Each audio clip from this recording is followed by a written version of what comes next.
loves, and welcome to yet another episode of Ages of Chaos, an appendix episode, in fact, for the Chaos Space Marine Codex, 9th edition, Warhammer 40,000, of course. I've been having a good old flick through the Codex and wondering which of the legions we should do next. I know I said the Iron Warriors last time, did I not? I think that's what we're going to go with. If for nothing else, simply because you're gonna be seeing a lot of these guys, I can tell you. The Iron Warriors. Do you guys remember, like, way back in 3.5, when something similar was done with the Chaos Space Marines, where each of the legions was specifically detailed and they had their own little, like, appendix army lists in the back of the Codex? Almost everyone back then was playing Iron Warriors. It was either Iron Warriors or it was Emperor's Children. Because the Iron Warriors in that codex were balmy. They were absolutely balmy. You couldn't move for Iron Warriors back then. And it was for a number of reasons. The army list was very, very good. The background for them, people loved them. Their Index Astartes article, which really detailed their background, had only just hit, and people loved it. They loved the expanded background on Olympia, the world where they originally came from, on the nature of Perturabo. Also, you had books released. You had really popular novels, like the very, very, very, very early Black Library novels, when the Black Library was only just become an imprint. Things like Storm of Iron by Graham McNeil, which we've reviewed on this channel, which delved deep into the character of the Iron Warriors. Also, they're just very forgiving. The paint scheme for the Iron Warriors is phenomenally forgiving because it's largely just a dry brushing exercise. It's very, very, very easy to do. They are these they're very unusual for Chaos Space Marines. Some of them do worship the Chaos powers, but not all of them. They've got their own very particular ideology, the Iron Warriors. They are an embittered force of intergalactic reavers who basically regard themselves as superior to everyone else, and as they have no equal. There's no one in the galaxy, no one in the universe telling them no, and nobody who can stand up to them. Their entire ethos is about testing their mettle against fortifications. They're siege warriors.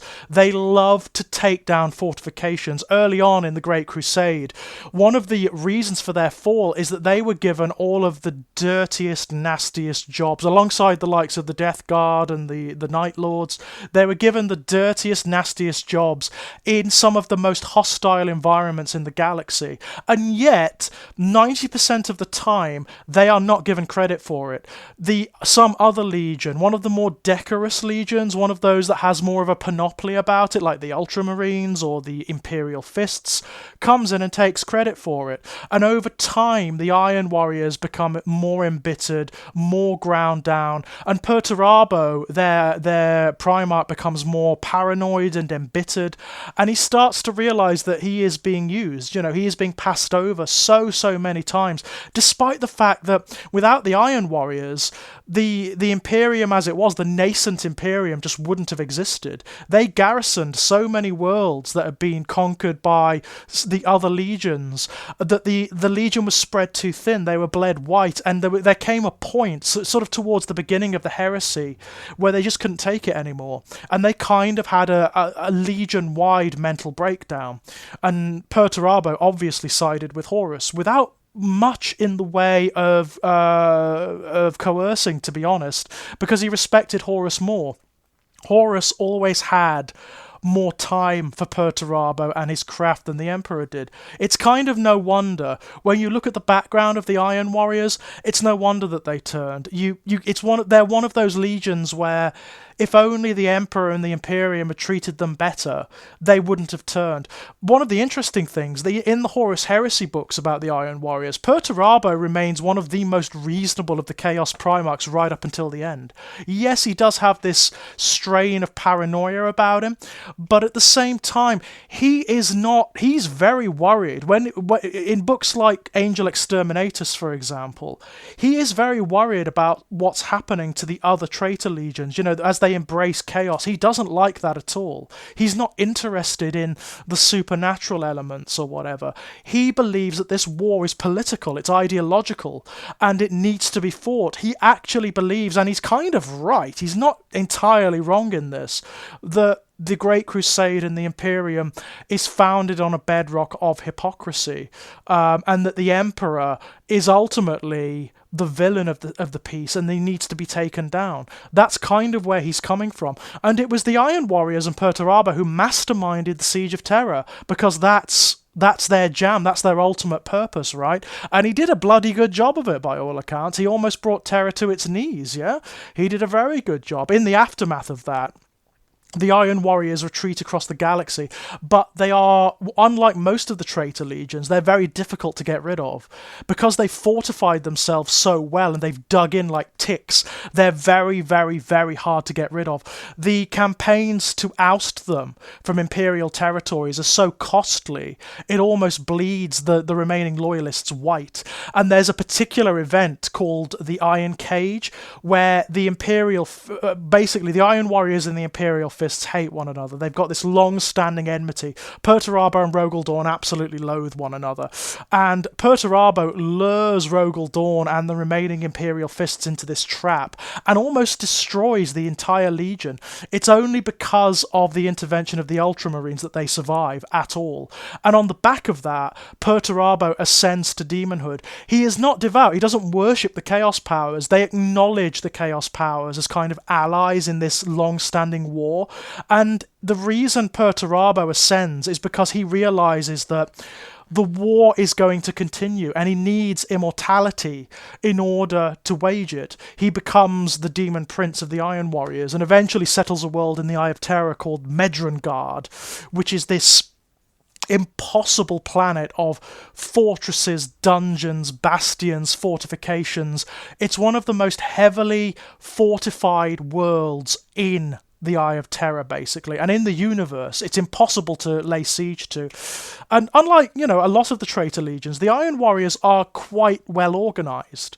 There are splinter bands of them, and there are groups that have turned on Perturabo. There have been civil wars between the warbands on Medrengard, so there are splinters and factions amongst them.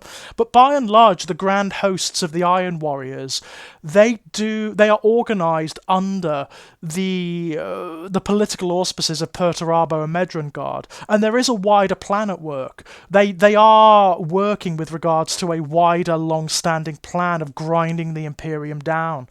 And that's what's been happening since then. In terms of their imagery, they've kind of evolved over time to incorporate things like the Obliterator virus, the techno-virus that mutates them and transforms them.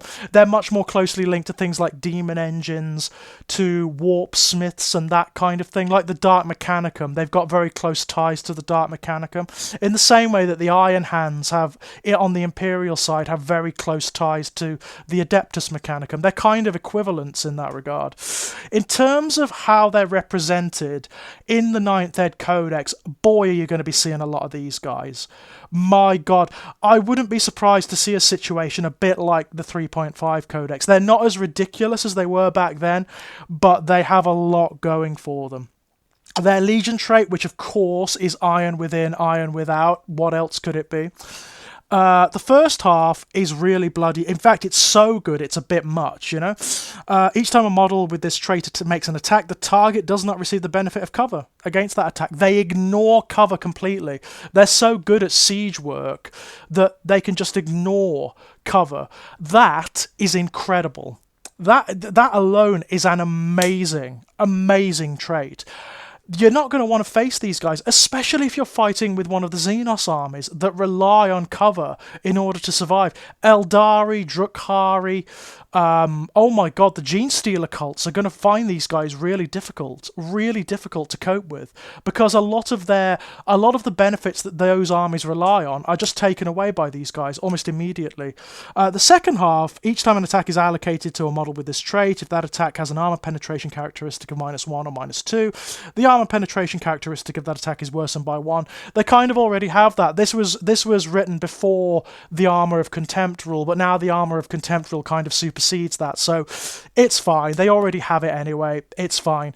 The first half of the trait is so good that it doesn't matter, to be perfectly honest. That ignoring cover completely with everything, that's mad. That's completely bonkers.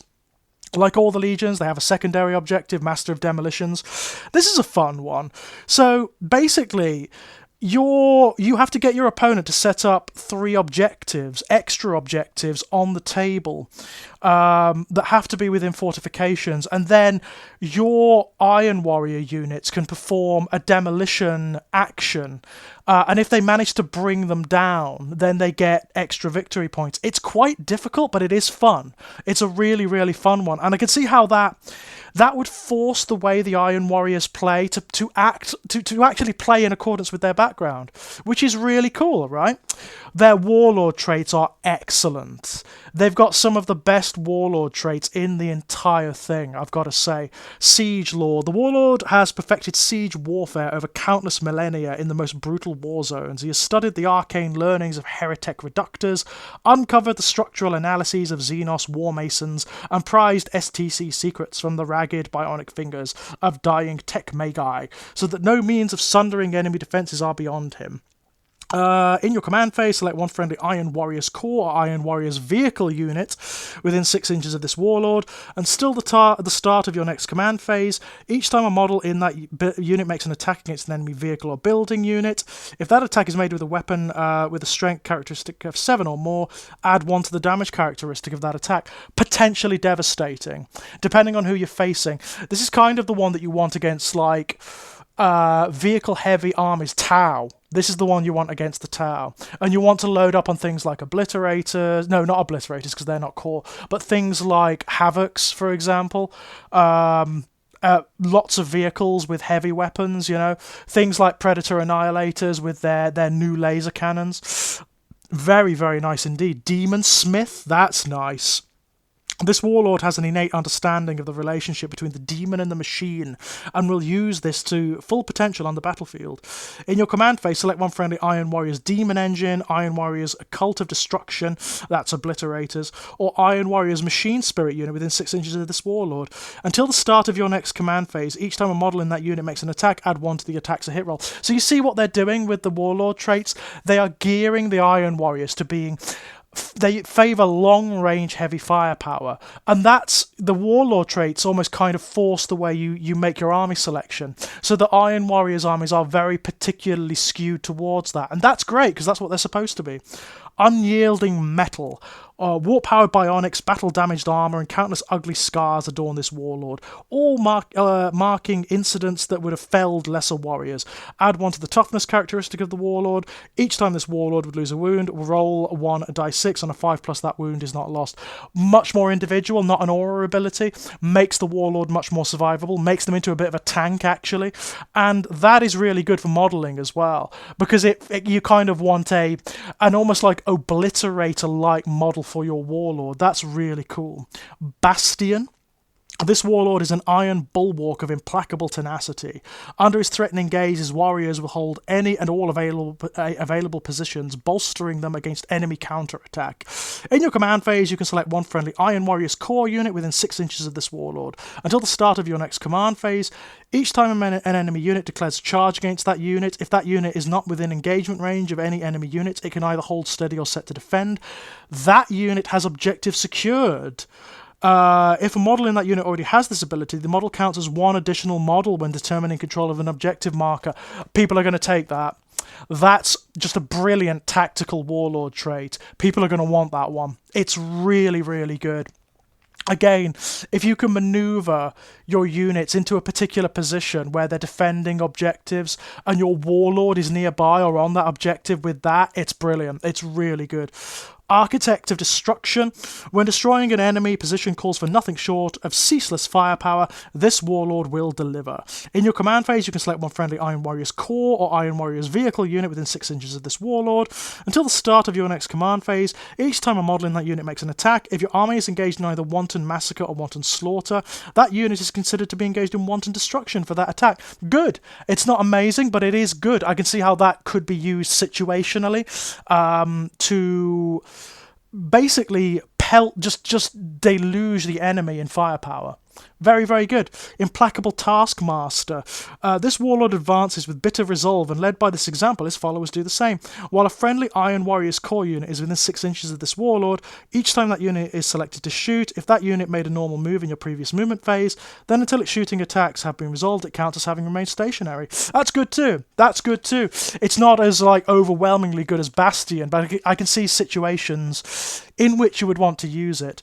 Again, their stratagems are all geared towards this particular extremity.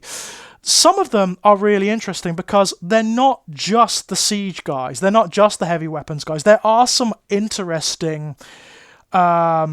very interesting stratagems that sort of derive from their background as these stolid, implacable, obdurate warriors that just aren't going to shift. Like Cold-Hearted Malignity, for example. The Iron Warriors are numb to death and have little room left in their souls for emotion. They are driven only by bitterness and ruthless efficiency.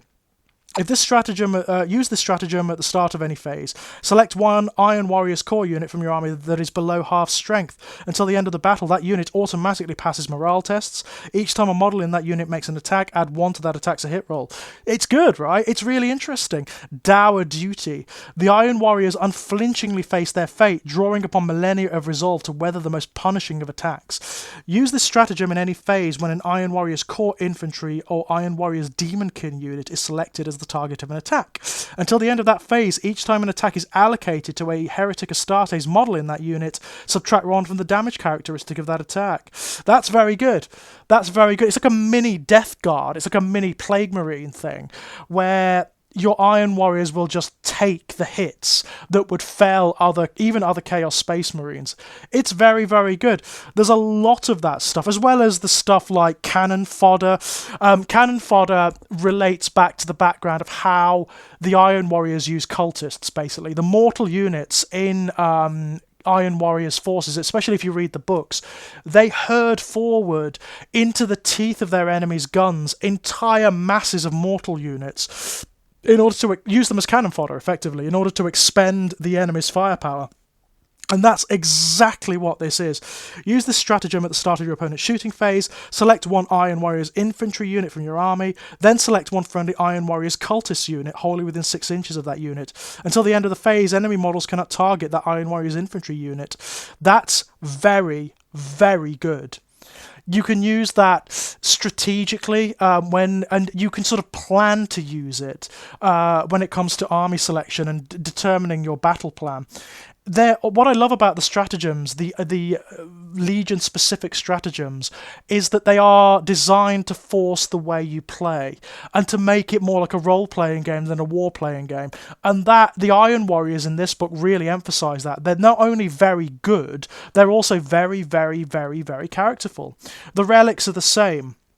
The relics are exactly the same. So you've got your usual smattering of things like weapons, like the Axe of the Forge Master, which is it's a big force axe like those carried, but it's a demon-infested one that has extra abilities against vehicles. The Siegebreaker Mace, which is kind of a weapon it's in emulation of the hammer Foebreaker, I think it was called, or Foe Hammer, that Perturabo himself wielded, and it's very good. It's a big weapon that effectively it gives you a sweeping attack. It basically gives you your whoever wields it either a smash attack or a sweep attack, like some of the bigger, nastier models. It's good. There are things like Flesh Metal Exoskeleton, which is again in combination with certain warlord traits, is about emphasizing this notion that the Iron Warriors upgrade themselves with demonic cybernetics. They bond with their war gear and become something even more than normal Space Marines. So the semi-sentient biomechanical armature bonds with the wearer's war gear and anatomy alike. Blades that penetrate the wearer's armor blunt themselves on the hardened flesh beneath, while the warrior's cabled muscles reknit in a frenzy of writhing silvered fibers. Each time an attack is allocated to the bearer, subtract 1 from the damage characteristic. Very good. Each time an enemy unit shoots or fights, after it finishes making its attacks, if the bearer lost any wounds as a result of those attacks but was not destroyed, roll 1 die 6. On a 4+, the bearer regains up to die 3 wounds lost as a result of those attacks. It's very good, right? Not only is it fun for modelling purposes, you can you can make your Chaos Lord or your Warp Smith something quite special with these. The Cranium Malevolus, this is a fun one. It basically, all you have to do is get the wearer within range of particular enemy vehicle units, and they just automatically do mortal wounds to them. Very, very, very nice indeed. There's even a thing called Insidium. This is one of my favourites, actually. This vast suite of bionics was originally implanted to avoid the mutating effects of the Immaterium, but the warp is fickle. Insidium and its bearer are now a warped host of the Techno-Virus, the fusion of mortal, demon, and machine, turning the bearer into an unstoppable Leviathan. Iron Warrior's infantry model only, excluding demon models. The bearer gains the demon and demonkin keywords, and adds 1 to the strength, toughness, and wounds characteristic of the bearer. Absolutely brilliant. Absolutely brilliant. That opens up a whole suite of other synergies with demonkin units, like Lords of Possession, for example. That's very, very good indeed. The Iron Warriors, I've got to say, I don't play them myself, but they are so well represented in this book. I can see them being, alongside the likes of the Emperor's Children and the Creations of Bile, some of the more popular legions on the battlefield these days, as they once were, as indeed they once were. It's very nice to see them back on top again.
Hello, my loves, and welcome back to yet another appendix episode of the Ages of Chaos for the Chaos Space Marine Codex of Warhammer 40,000's Night.